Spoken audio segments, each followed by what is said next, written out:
Funding for this program was provided by the Annenberg CPB project.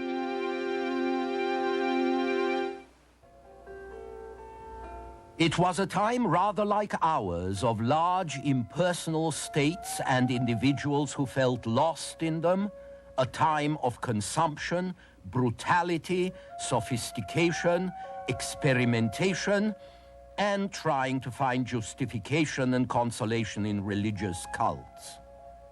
The Hellenistic age, this time on the Western tradition.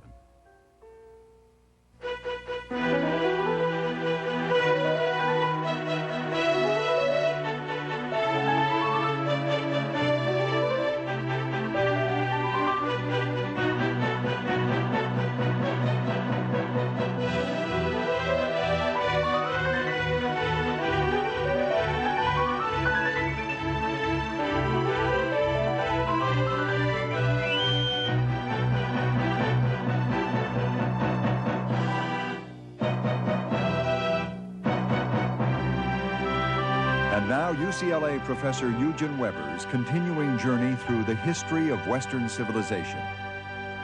Last time, we ended with the waning of the independent Greek cities, the polis, and the decay of their classical disciplines in the 3 centuries before Christ. But this was not, as you might expect, an era of decline. On the contrary, once the grip of the polis was weakened, a new spirit of openness arose in the Hellenistic age, a spirit of experimentation and diversity. The most striking example of this was in art. The artists of the classical period imposed standards that were outside and beyond the change and decay that are part of human life. But the artists of the Hellenistic age tried to embrace those very qualities of humanity that go with change and with a variety of life. Classical perfection was pure, austere, unchanging. The artists of classical and pre-classical Greece had aimed at forms that could be regarded as timeless and ideal, calm, fixed in their perfection. But then everything loosened up. The statues of the Hellenistic age move like human beings. They express human emotions. They strive for greater realism, for movement, for sensuality. This is the art of a society that's sufficiently pleased with itself not to want to imitate gods and heroes. Fortune is no longer enthroned in stiff majesty. She sits like a normal woman. Aphrodite flows and curves in a sinuous movement. Victory alights on the prow of a ship, and you can feel the wind pressing the folds of her dress against her body. And then all this technical virtuosity becomes exaggerated in statues like this one of Laocoon and his sons entangled in what appears to be a giant strand of pasta, but which is actually a snake that goddess Athena sent to kill them. In this respect, the Hellenistic Greeks were rather like ourselves, admiring moderation, but often going to extremes.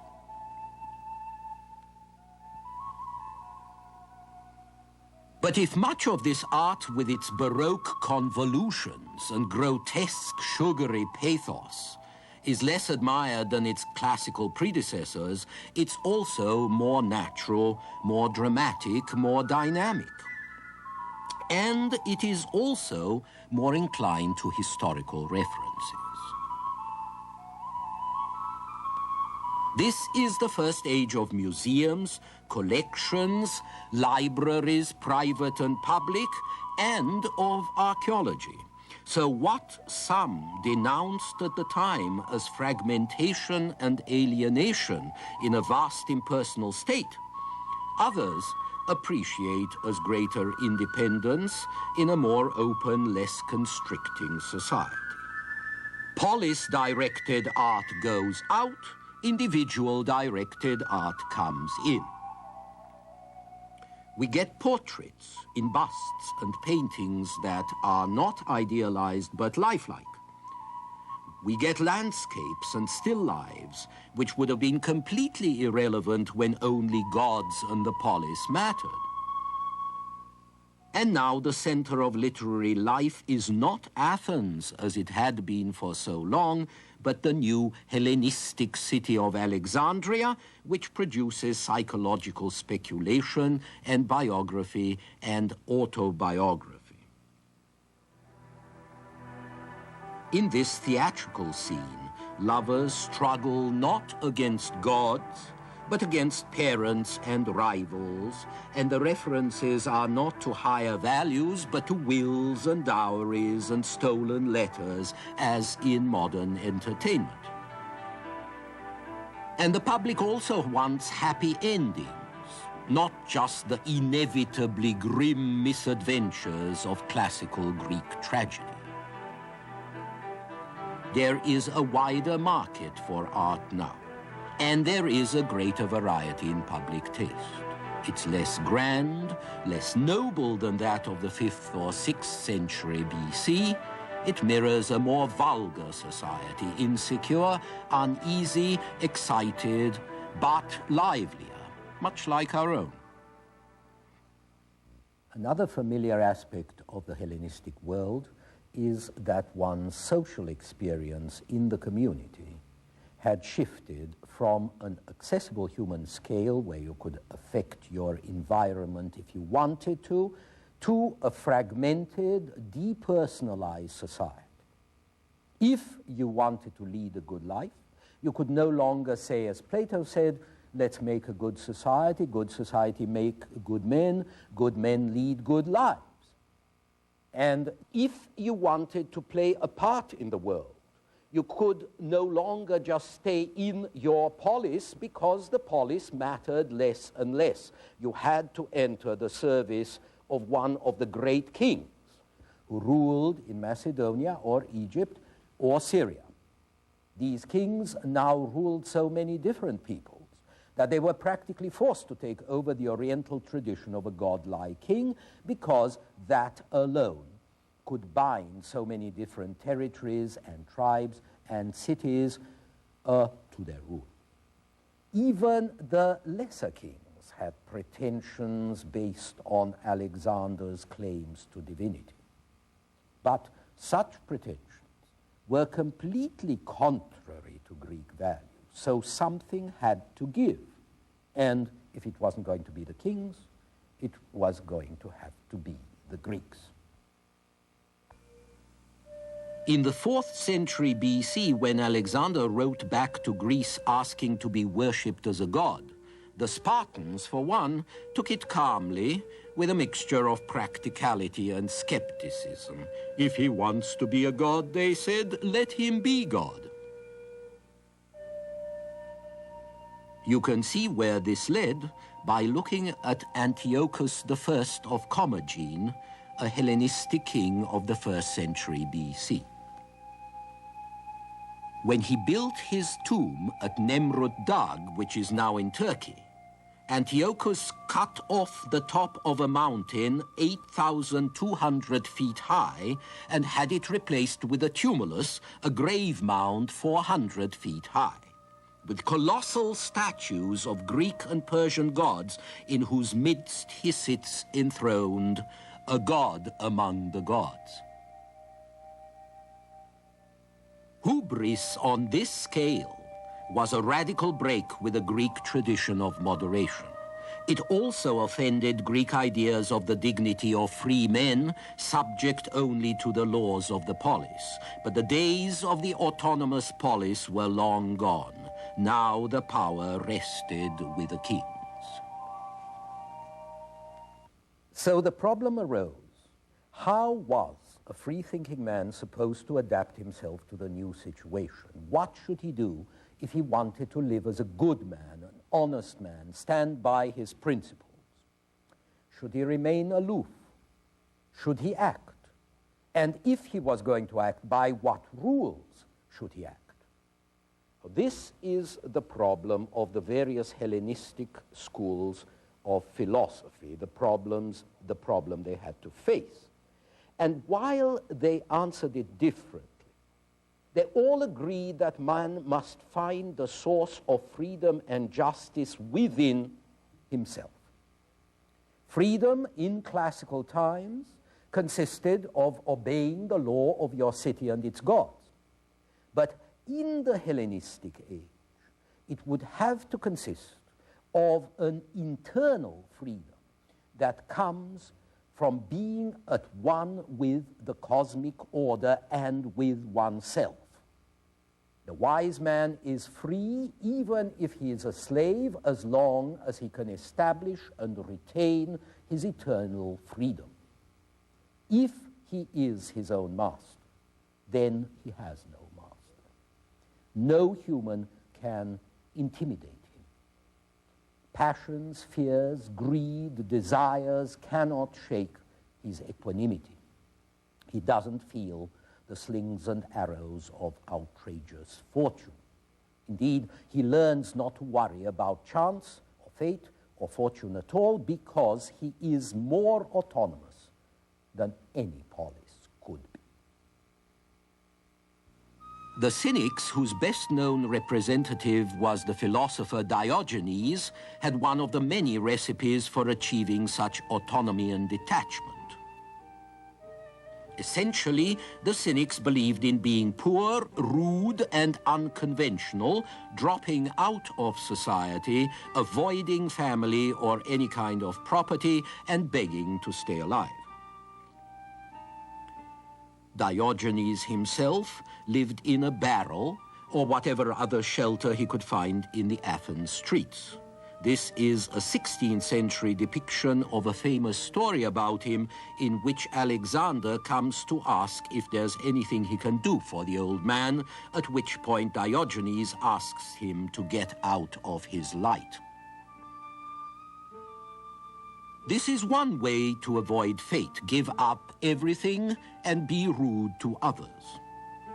Another way is to avoid the others and the world, except for a few kindred souls and the basic essentials you need to lead a civilized life. Avoid pain, avoid worry, and the anxieties that come with worldly interests. Seek only pleasure. The word hedonism is derived from the Greek word for pleasure, but these were not vulgar pleasures of the body, but rather the satisfaction derived from having your mind at rest. This was the doctrine of the philosopher Epicurus, who lived from 341 to 270 BC. Since his doctrine recommended dropping out of the world, it never had much political or historical influence. Epicurus's more successful rival was Zeno, who lived from 335 to 263 BC.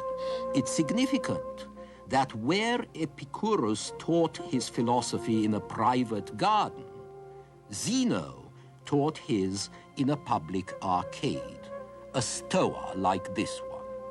And Stoicism, the name of Zeno's philosophy, is much more about public concerns than Epicureanism is, because it teaches that internal freedom comes from being in tune with the order of the universe.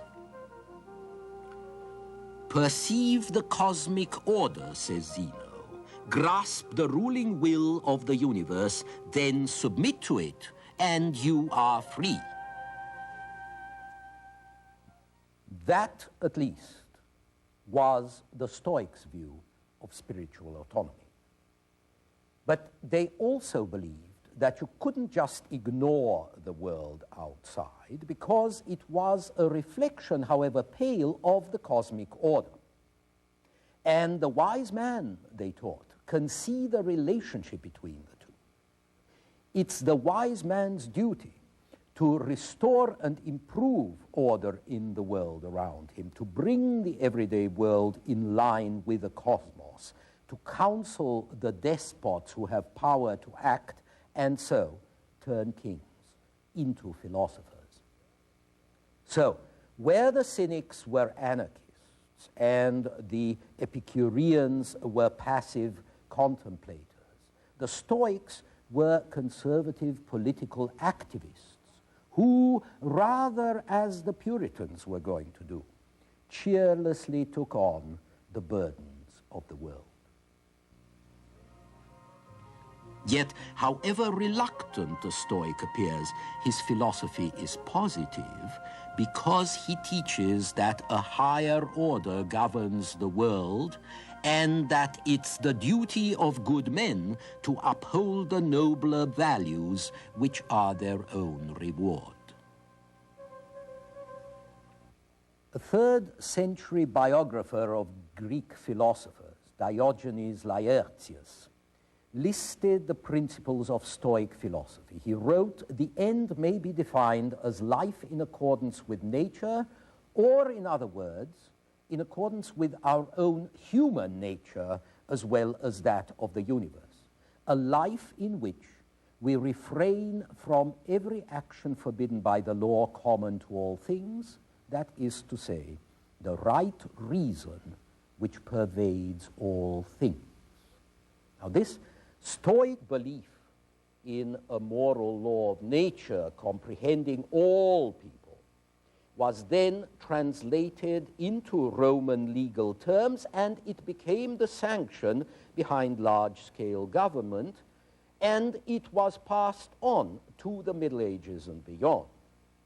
And Stoic beliefs also made a major contribution to Christianity, as you can see from the works of Epictetus, a Greek philosopher who lived from 60 to 120 AD. This is what he wrote: "You, O man, are God's principal work.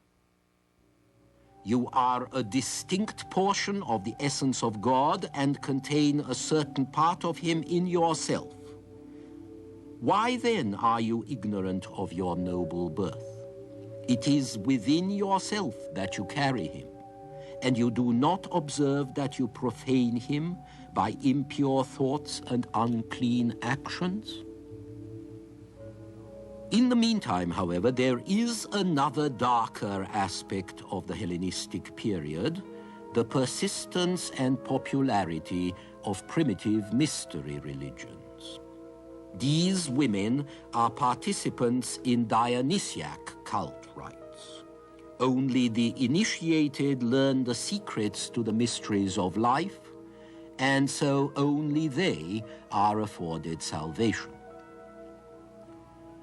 Whether these mystery cults worshipped Isis or Serapis from Egypt, Mithras from Persia or others, they all had this in common: they were the business of the individual, not the polis.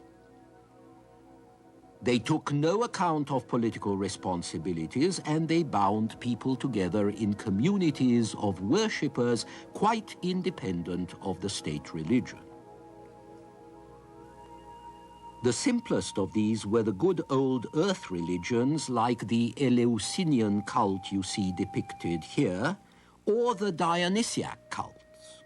This is Dionysius himself, the god of fertility, wine, and drama. In all of the cults, a young king appears who is the bearer of spring and a new summer. He appears as the savior of the earth, which winter had made cold and lifeless, and which all the pollutions of the past had doomed to barrenness. And by an extrapolation, the young king is also the savior and purifier of mankind from all kind of evils, bringing a new age to the world. Then there is the lady, the old earth or fertility goddess, Goddess, the mother or sister or wife of the Savior, who is often both a virgin and a mother, and who appears all around the Mediterranean in a variety of shapes and names.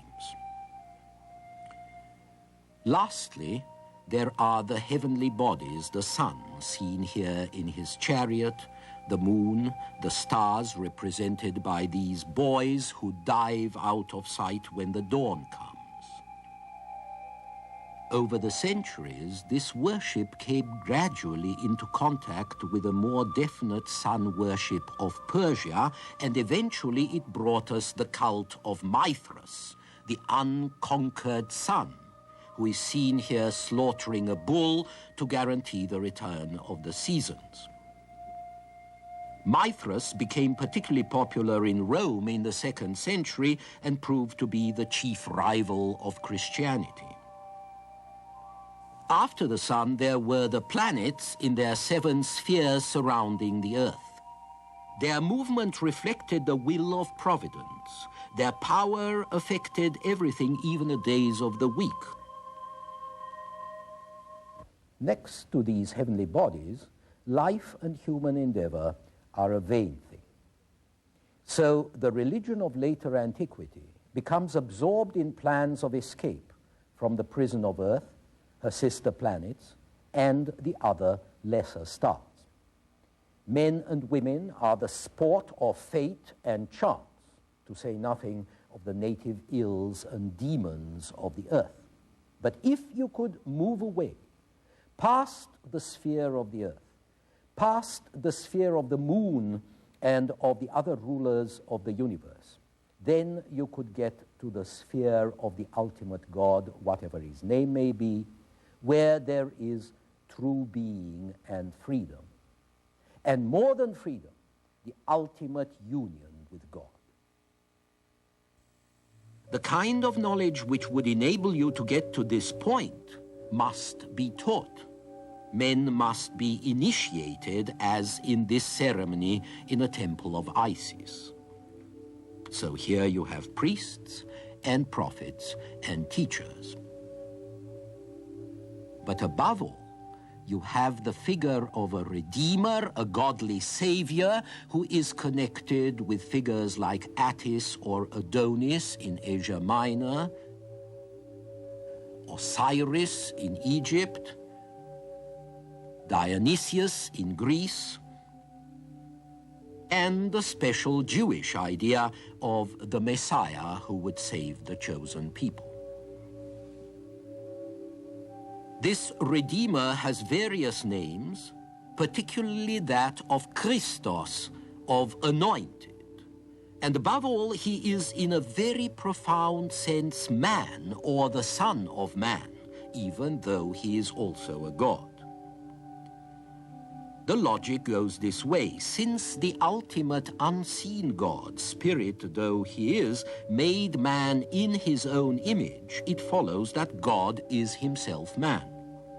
He is the real, the ultimate, perfect, eternal man, of whom all bodily people are just feeble copies. So this God and ideal or first man is the Father, while the Redeemer, the Savior, is his Son, the image of the Father, or the Son of Man. Usually this Savior comes down from heaven to save mankind. And then when his work is done, he goes back to heaven to sit by the side of the Father in glory. And thereafter, the chosen people he has saved will be able to join him. Of course, you can see the similarities with later Christian doctrine. But you must notice, too, that these early mystery cults, including the mysteries of the Gnostics who influenced some early Christians and against whom other Christians reacted, that all these mystery cults were exclusive, just as the Hebrew religion was exclusive. They were a set of cliques of chosen people, each with their particular contract or password to salvation. Whereas, as we shall see in due course, the Christians were going to realize the universal implications of these cults in a much more effective way. For the moment, I would just point out this. It's impossible not to see these religious developments as emotional aids for men and women who, without them, felt that they faced the world alone and who found their native powers were simply not up to the ordeal. But out of this process, there grew a new kind of self-consciousness, a sense of personal privacy and internality, such as the Greek of the classical age never possessed. Men and women were slowly making souls for themselves, and they were making churches too, whose values and rights and institutions stood for the first time outside the political community, for better or for worse. Next time, I shall talk about the rise of Rome.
Funding for this program was provided by the Annenberg CPB project.